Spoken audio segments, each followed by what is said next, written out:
Halo, Assalamualaikum warahmatullahi wabarakatuh. Selamat malam teman-teman semua. Di sini kembali bersama saya lagi di seri kuliah material komposit. Kita sudah agak jauh ya pembahasannya sebenarnya ya.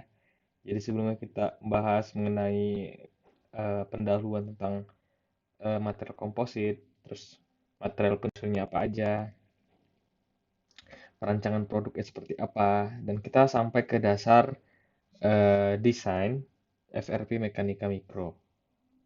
Nah, di sini kita akan membahas mengenai pendahuluan fraksi berat dan fraksi volume. Fraksi berat atau disimbolkan dengan W fiber sama W matrix, itu digunakan dalam manufacturing. Sedangkan fraksi volume atau disimbolkan dengan V besar, V fiber, V matrix, dan V void itu digunakan dalam perancangan komposit untuk menghitung sifat-sifatnya. Tapi di sini kalau kita pay attention lebih jauh lagi, di sini kita tidak menemukan eh, pada fraksi berat WF. Mengapa demikian? Oke, karena void pada dasarnya adalah terbentuk karena udara. Maka berat udara kita asumsikan sama dengan nol. Sedangkan kalau dia volumenya pasti mengisi sesuatu tempat. Makanya kita masukkan dia. Volume void. Nah, sedangkan ini semua, void ini pada pembentukan komposit itu harus lebih kecil dari 5%. Mengapa demikian?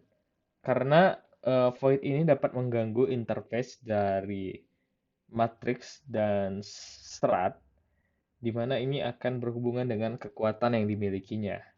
Dan pada komponen tertentu, contohnya pada komponen pesawat, maka void itu hanya boleh di bawah 1% saja. Oke, ini kita bahas lagi. Untuk merancang sifat mekanik, susah dari berat, sehingga kita menggunakan fraksi volume. Fraksi volume. Untuk manufaktur kita pakai berat. Fraksi serat tinggi, maka seratnya rapat-rapat, teman-teman. Jadi interface-nya antar serat itu emang berdekatan gitu ya. Dan pada volume pasti ada void. Jadi sehingga volume serat matriks ditambah void. Sedangkan pada berat, fraksi berat serat ditambah matriks. Karena void-nya itu sama dengan nol. Gitu ya. Ini ada sifat mekanik, tadi kita pakai volume komposit. Ini ada manufakturnya pakai berat komposit atau VC dan WC. VC sama dengan VF ditambah VM tambah VV. Nah, kalau kita bilang fraksi volume fiber, maka dia si fiber, volume fiber, aduh sorry, maka dia si volume fiber dibagikan sama si komposit atau keseluruhannya. Begitu juga kalau dia tanya fraksi berat fiber, maka W fiber dibagi W komposit gitu. Kalau matriks berarti V matriks dibagi V komposit. Kalau W fiber ya udah W fiber dibagi W komposit seperti itu teman-teman. Dan nanti pasti dia satu ditambah ini. Karena nanti fraksi dari berat ataupun eh, berat fiber ataupun volume fiber itu pasti satu kan, namanya fraksi kan. Nah, ini juga kita roll sama dengan W per V. Ini adalah density ya, density. Dengan syarat diketahui densitasnya, maka kita bisa menghitung eh, fraksi berat ke fraksi volume. Jadi itu ya, kita harus tahu densitas matriks ditambah densitas fiber dan densitas kompositnya.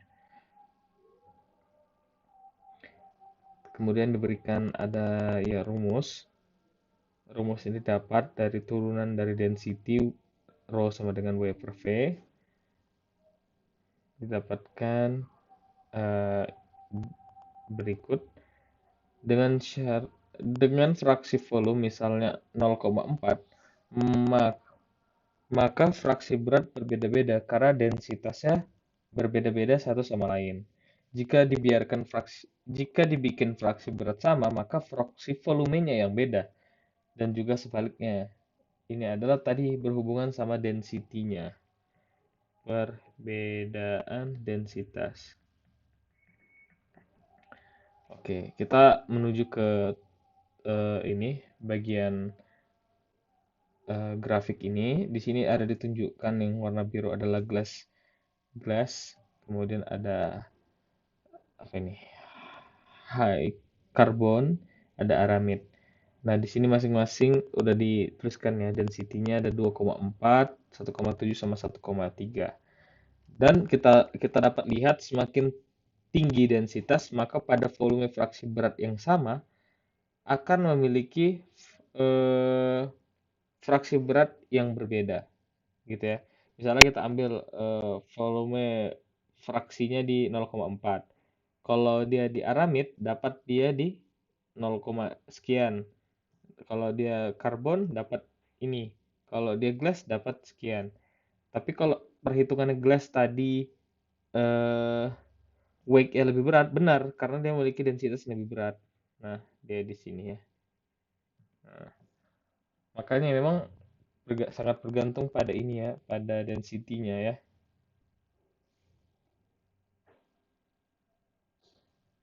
Sebentar ya teman-teman, mungkin beberapa menit saja.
Oke, kita lanjutkan kembali ya. Sorry. Oke, di sini selanjutnya fraksi volume serat maksimum. Secara teorinya kalau kita hitung, misalnya kita punya serat 1 sama serat 2, serat 3 itu berdempetan. Jika cari volume maksimum kita dapat 91%. Tapi ini just theory. Karena pada dasarnya kita hanya bisa mencapai maksimum di 0,7. Nah, itu udah paling besar. Karena tentunya kita perlu sizing dan matriks yang menempel di antara serat agar dia compact. Nah, itu nggak bisa kita di atas 70 gitu. Nah, dan ini butuh syarat. Syaratnya apa saja? Syaratnya kita pakai unidirectional dan dari prepreg. Dan kita pemesinnya pakai autoclave. Dan serat karbon. Ya. Ada unidirectional, prepreg, autoclave, dan serat karbon. Dan teman-teman tahu pada unidirectional prepreg ini apanya? Apa bisa kita bilang kan size dari si fiber ini kan mikron ya. Ini kita dapat 1,18 mm gitu ya. Sangat kecil sekali. Volume serat naik saat teratur, betul ya. Ini sebuah pernyataan, maka kita kasih bulatan. Oke. Prakteknya bergantung pada jenis preform dan teknik manufaktur. Preform beda, fraksi volume serat berbeda-beda. Untuk stitch non-cream, volume fraksinya 0,6 lumayan. Kalau woven fabric tenun bisa 0,4 sampai 0,55, bagus juga lumayan. Untuk random fabric atau CSM, serat acak kecil ya, 0,15 sampai 0,25. Nah, fraksi volume serat memiliki makin tinggi, sorry, kalau fraksi volume serat makin tinggi, maka kekuatan komposit makin tinggi. Oke. Kenapa demikian? Karena pada volume yang sama, dia memiliki banyak serat yang lebih banyak. Seratnya lebih banyak. Kita tahu kekuatan dari serat itu jauh lebih tinggi daripada matriksnya, gitu ya. Nah, karena jumlah dari reinforce-nya makin banyak, di mana serat jauh lebih tinggi kekuatannya dibandingkan polimer atau matriksnya. Oke. Compressibility dari fiber preform. Preform akan menipis pada saat diberi tekanan, betul ya? Sama aja kalau teman-teman bayanginnya itu kayak menekan apa ya? Lembaran-lembaran gitu.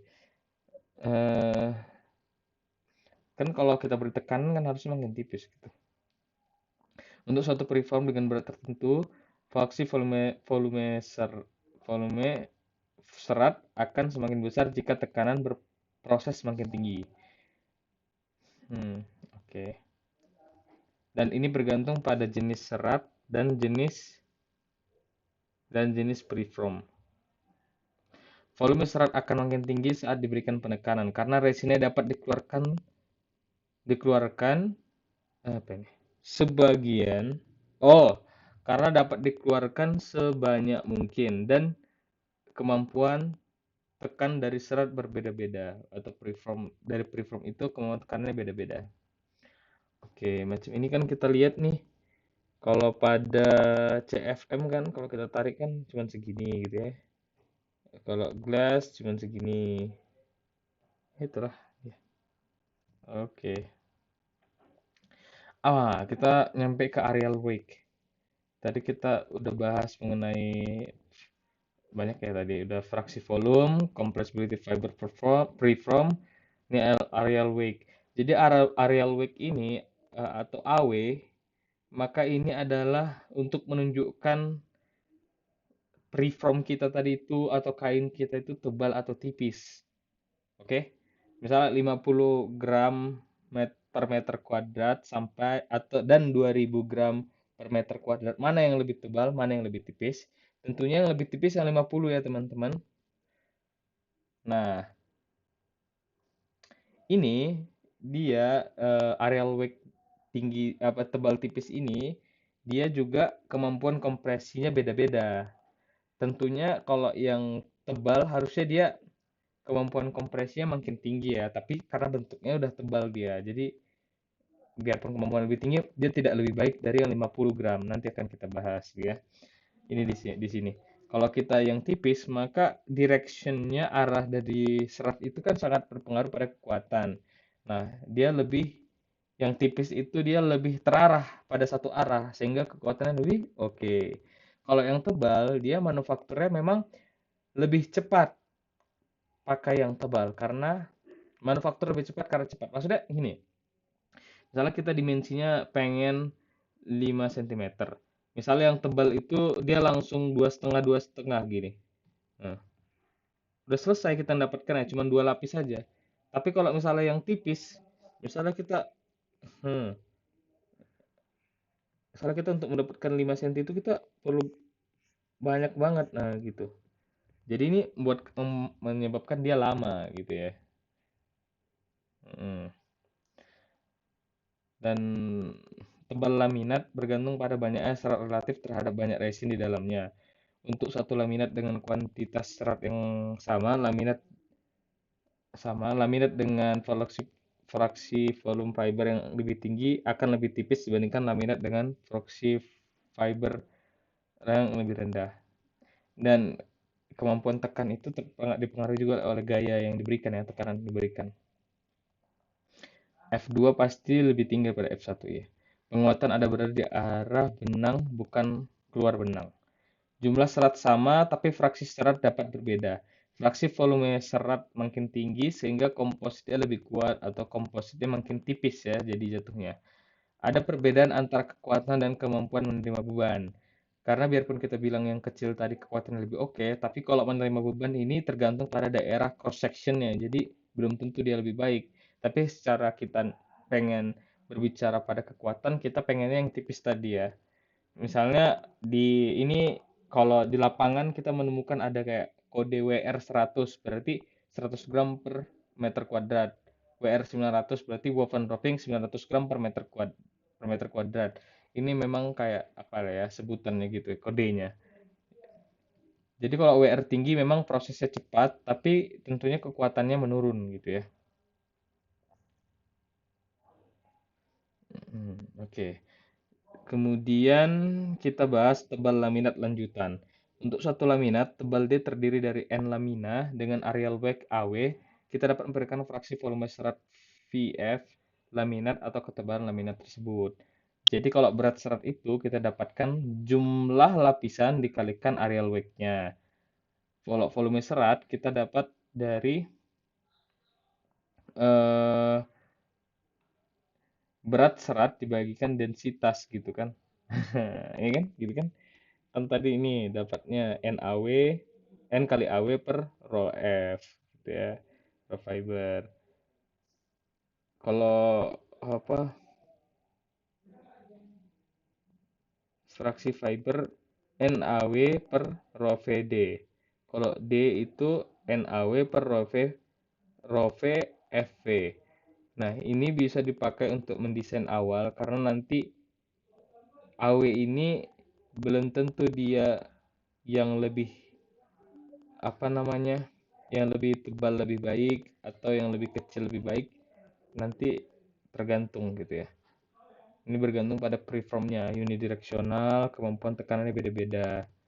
eh, Rajutan serat dapat ditekan misalnya setinggi mungkin dibandingkan yang apa yang lain gitu. Volume komposit sama dengan D kali 1 meter kuadrat karena ini 1 meter kuadrat ya. Volume kan lu, luas alas kali tinggi kan. Oke. Oke. Mhm, mhm, mhm. Oke.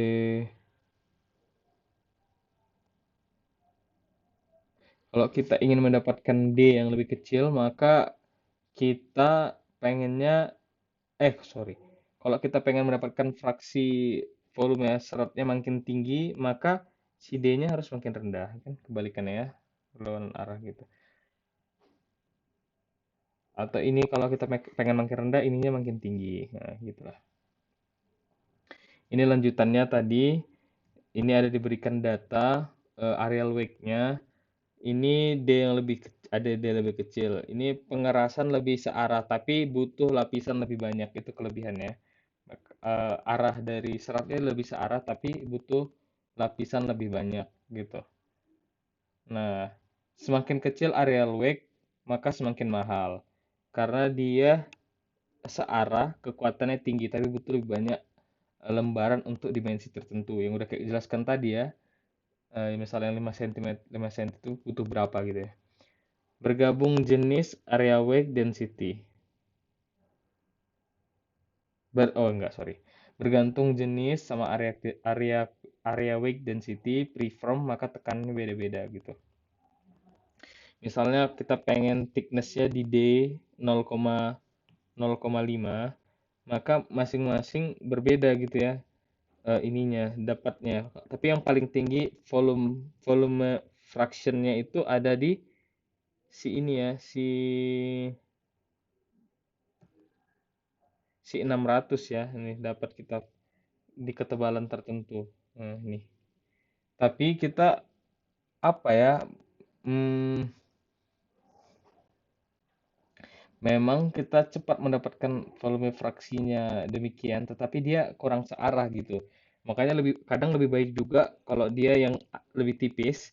Misalnya kita 0,5, misalnya pengen 0,5, kan cuma dapat ketebalannya itu sekian kan. Tapi nanti kita bisa bikin dia lebih banyak gitu lapisannya gitu aja. Heeh. Oke, mungkin itu aja dulu ya untuk part satunya. Kayaknya ini akan dibikin 3 part ya. Ini buat part pertama. Emang agak panjang buat komposit kali ini. Terima kasih teman-teman atas perhatiannya. Assalamualaikum warahmatullahi wabarakatuh.